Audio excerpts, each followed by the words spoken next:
Assalamualaikum warahmatullahi wabarakatuh. Perkenalkan, nama saya Cindy Andriana, stambuk C301-18064. Pada kesempatan ini, saya bersama teman-teman kelompok saya akan mempresentasikan materi audit dengan tema Fraud Auditing. Yang pertama yaitu jenis-jenis fraud. Oleh ICFI, Internal Fraud, tindakan penyelewengan di dalam perusahaan atau lembaga dikelompokkan menjadi 3 jenis, yaitu fraud terhadap aset, yaitu penyalahgunaan aset perusahaan atau lembaga, entah itu dicuri atau digunakan untuk keperluan pribadi tanpa izin dari perusahaan atau lembaga. Seperti yang kita ketahui, aset perusahaan atau lembaga bisa berbentuk kas, uang tunai, dan non-kas. Sehingga aset misappropriation dikelompokkan menjadi 2 macam, yaitu kas dan non-kas. Yang pertama yaitu kas, penyelewengan terhadap aset yang berupa kas, misalnya penggelapan kas, nilai cek, dan pelanggan, atau malah cek pembayaran untuk vendor. Yang kedua yaitu non-kas. Non-kas merupakan penyelewengan terhadap aset yang berupa non-kas, misalnya penggunaan fasilitas perusahaan atau lembaga untuk kepentingan pribadi. Yang kedua yaitu fraud terhadap laporan keuangan. ICFI menjadi fraud ini menjadi 2 macam, yaitu finansial dan non-finansial. Tergolong kelompok fraud terhadap laporan keuangan, misalnya 1. Memalsukan bukti transaksi. Yang kedua yaitu mengakui suatu transaksi lebih besar atau lebih kecil dari yang seharusnya. Yang ketiga yaitu menetapkan metode akuntansi tertentu secara tidak konsisten untuk menaikkan atau menurunkan laba. Yang keempat yaitu menerapkan metode pengakuan aset sedemikian rupa sehingga aset menjadi nampak lebih besar dibandingkan yang seharusnya. Yang keempat yaitu menerapkan metode pengakuan liabilitas sedemikian rupa sehingga liabilitas menjadi nampak lebih kecil dibandingkan yang seharusnya. Yang ketiga yaitu korupsi. ICFI membagi korupsi ini menjadi 2 jenis. Yang pertama yaitu konflik kepentingan atau seseorang yang sama-sama memiliki kepentingan, dan yang kedua yaitu suap menyuap atau imbal balik yang dilakukan oleh suatu orang yang memiliki kepentingan tertentu. Nama saya Risma, stambuk C301-18096. Selanjutnya yaitu yang kedua, pendorong terjadinya fraud. Dalam akuntansi, kita tahu bahwa fraud merupakan salah satu contoh kecurangan akuntansi yang terjadi karena adanya faktor pendukung yang tidak bisa dikendalikan. Faktor ini biasanya muncul ketika sedang menggarap laporan keuangan. Ini dia faktor tersebut, yaitu faktor umum. Faktor umum biasanya merupakan faktor yang terkait dengan perusahaan di mana petugas tersebut bekerja. Menurut aspek ini, ada beberapa faktor pendukung terjadinya tindakan fraud, yaitu yang pertama, adanya kesempatan. Kesempatan adalah penyebab utama terjadinya kejahatan. Begitu juga dengan kecurangan dalam pembuatan laporan keuangan. Tanpa adanya kesempatan, aktivitas ini tidak mungkin bisa dilakukan. Kesempatan curang ini bisa ditemukan dimanapun dan oleh siapapun. Jadi jangan heran jika tindakan fraud terjadi di setiap jabatan dan ruang. Yang kedua, sikap antipati oknum. Pengungkapan yang dimaksud adalah tindakan kecurangan atas dasar kesombongan individu. Dia ingin menunjukkan kalau pengungkapan kecurangan terdahulu tidak membuat digentar. Maka dari itu, jika faktor ini muncul, para pelaku penyelewengan tidak akan pernah jerah. Ini pula alasan mengapa pelaku korupsi tetap marak, sekalipun yang dipenjara tetap banyak. Perkenalkan, nama saya Fatia Rahmania, stambuk C301-18092. Kemudian faktor individu.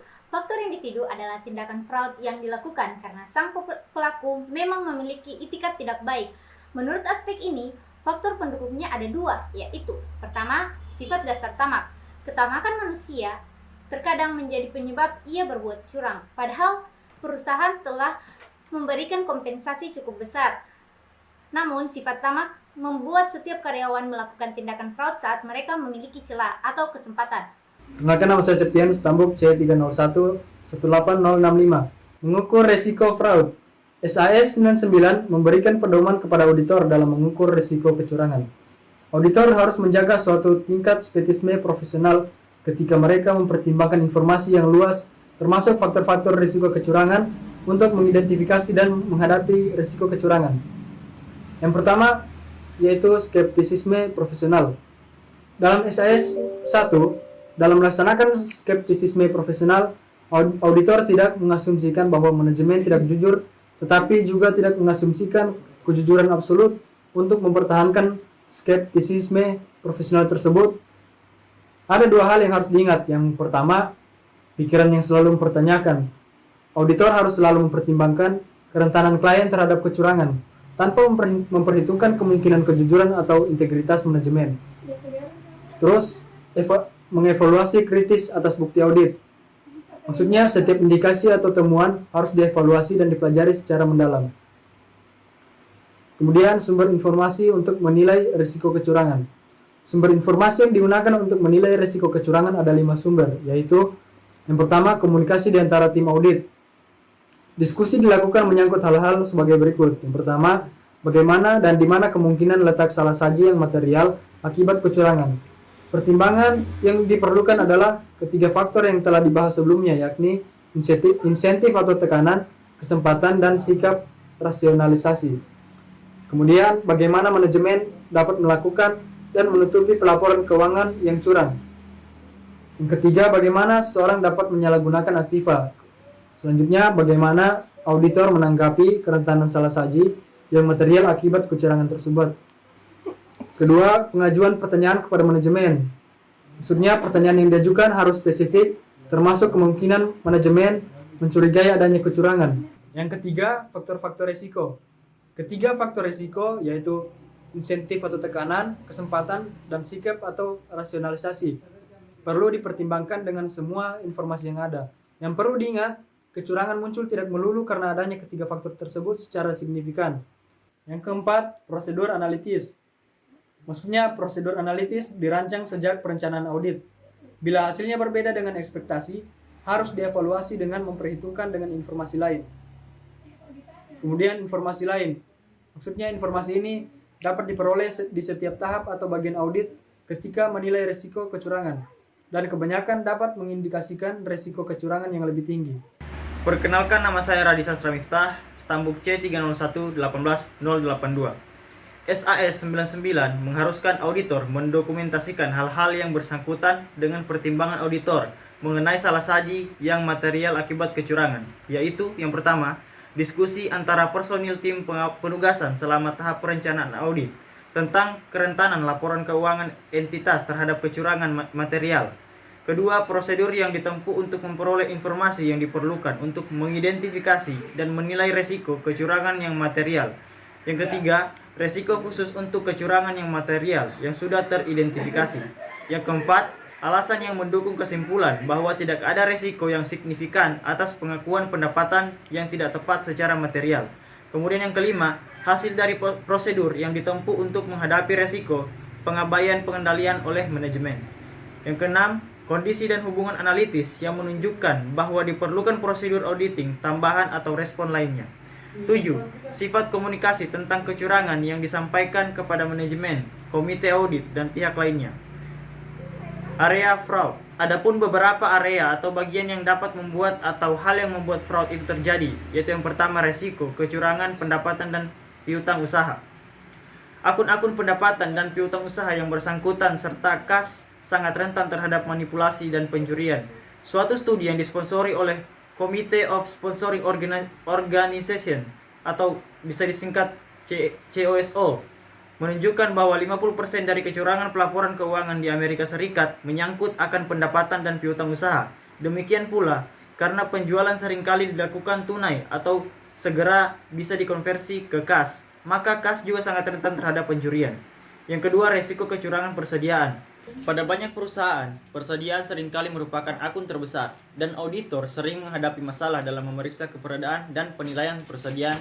Akibatnya, persediaan menjadi rentan terhadap manipulasi oleh manajemen yang berkeinginan untuk mencapai suatu tujuan pelaporan tertentu.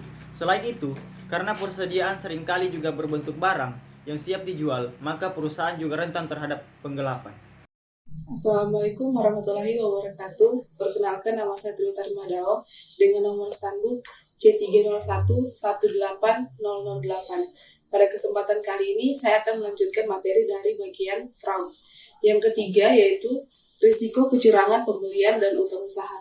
Pelaporan kurang saji utang usaha biasanya mengakibatkan pembelian dan harga pokok penjualan menjadi lebih rendah, dan laba bersih menjadi lebih tinggi. Kecurangan signifikan yang mengakibatkan pembelian dapat juga terjadi dalam bentuk pembayaran ke pemasok yang fiktif, dan juga melalui pengaturan-pengaturan melanggar hukum dengan pemasok. Yang keempat yaitu kecurangan dalam siklus pembelian dan pembayaran. Kecurangan yang paling umum terjadi dalam bidang pembelian adalah si pelaku kecurangan melakukan pembayaran kepada pemasok fiktif dan menyetorkan kas ke akun fiktif.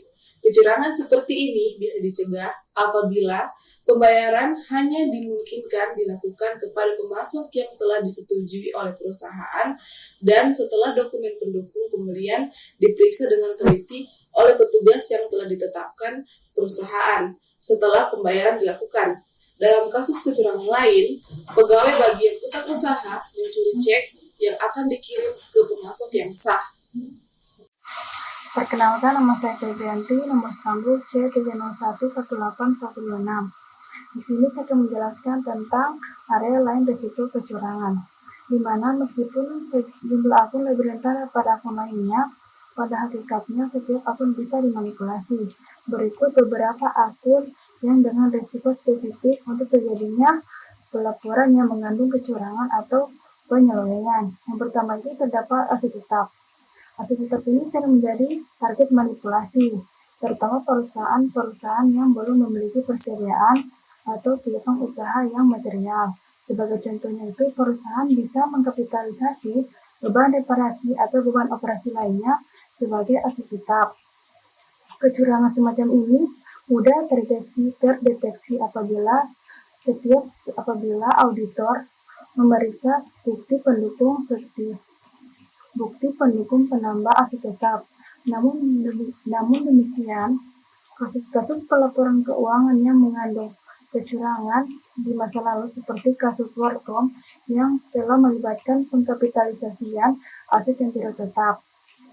Karena nilainya yang tinggi dan kemudahan untuk dijual, aset tetap sering menjadi target pencurian. Hal seperti itu terjadi apabila terjadi pada aset-aset yang mudah diangkat, contohnya itu seperti komputer atau laptop. Untuk mengurangi kemungkinan pencurian ini, jika memungkinkan, aset tetap harus dilindungi secara fisik, yaitu diberi label permanen dan harus diperiksa keberadaan dan keadaannya secara periodik. Yang kedua itu beban gaji, di mana perusahaan bisa melaporkan persediaan dana bersih dengan jumlah yang lebih tinggi dengan cara menambahkan beban gaji pada persediaan. Pegawai perusahaan juga kadang-kadang digunakan untuk mengkonstruksi aset tetap. Dalam situasi demikian, tambahan beban gaji atau upah bisa dikapitalisasi sebagai aset tetap. Tunjangan-tunjangan yang material bisa juga menjadi sasaran manipulasi. Kecurangan gaji yang melibatkan penyalahgunaan aset sering juga terjadi, akan tetapi jumlahnya biasanya tidak material. Ada dua area kecurangan yang sering kita jumpai. Yang pertama itu menciptakan karyawan fiktif, dan yang kedua menggelembungkan jam kerja. Dan untuk mencegah penggelembungan jam karyawan atau jam kerja, yaitu biasanya dicegah dengan menggunakan mesin pencatatan jam kerja atau pemberian. Nama saya Nafdila, stamuk C30118017. Nah, selanjutnya mekanisme pencegahan fraud. Terjadinya fraud pada bisnis tentu dapat membawa kerugian tersendiri, tak hanya dari segi finansial, tapi juga waktu dan tenaga untuk menyelesaikannya. Oleh karena itu, sebaiknya melakukan langkah pencegahan fraud sejak awal. Nah, langkah yang pertama, background check terhadap semua karyawan. Pencegahan fraud pada bisnis sebetulnya sudah dapat Anda lakukan sejak proses perekrutan karyawan. Sebelum memanggil kandidat seorang karyawan, sebaiknya lakukan background check terhadap calon karyawan, terutama apabila ia nantinya ingin bekerja dalam bidang akuntansi. Cari tahu apa ia pernah terlibat dalam perbuatan kriminal, melanggar peraturan di tempat sebelumnya, lalu pastikan sebelumnya yang ada di CV-nya benar-benar terbukti. Kemudian langkah yang kedua, kontrol internal perusahaan.